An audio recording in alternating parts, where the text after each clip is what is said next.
Okay, the next film we're reviewing is what some are calling an early Oscar contender here, one of the first of the fall season. It's called Never Let Me Go, and let me tell you, I'm never calling this an Oscar contender. This film stars Keira Knightley, Andrew Garfield, and Carey Mulligan. Pretty good cast, right? You would think. Well, of course, Ruth, played by Keira Knightley, claims Tommy, sort of awkwardish, kind of brooding kind of guy.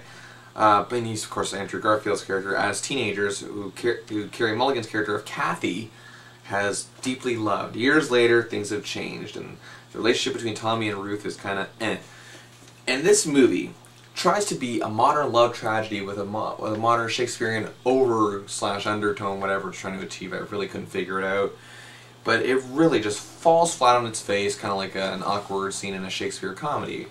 Now, I mean, I'm not kidding. This film is depressing, but I know what all of you are thinking out there. But Bill, aren't films like this supposed to be depressing?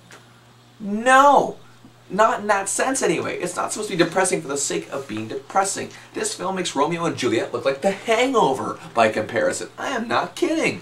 This is the type of movie that really just tries to appeal to more depressed teenagers to make them even more depressed. I mean, freak, we got Twilight for that, for crying out loud.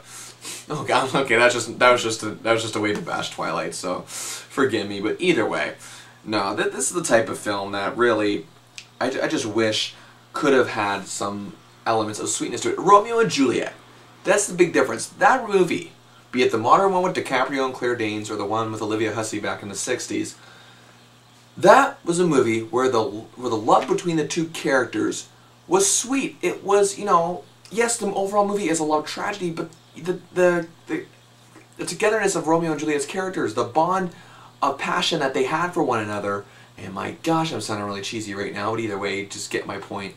It was sweet, it was nice, it made you smile.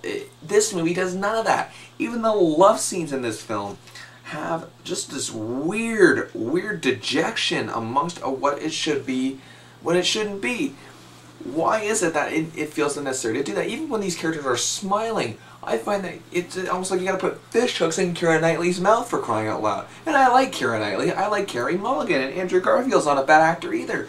But this is a film that, again, let's just say, let's just slap on some your typical talented British actors and make it, a sappy, dramatic romance, and hey, it'll be good. Newsflash, people, this isn't 1995 anymore, and Keira Knightley is not Emma Thompson. This is not going to work, okay? I'm telling you this as a piece of advice to any British filmmakers out here who want to make films like this. Make something worthwhile. This is not worthwhile. This is, to me, just tragic junk. I give Never Let Me Go 2 stars out of 5 in Academy. Please lay off of this one.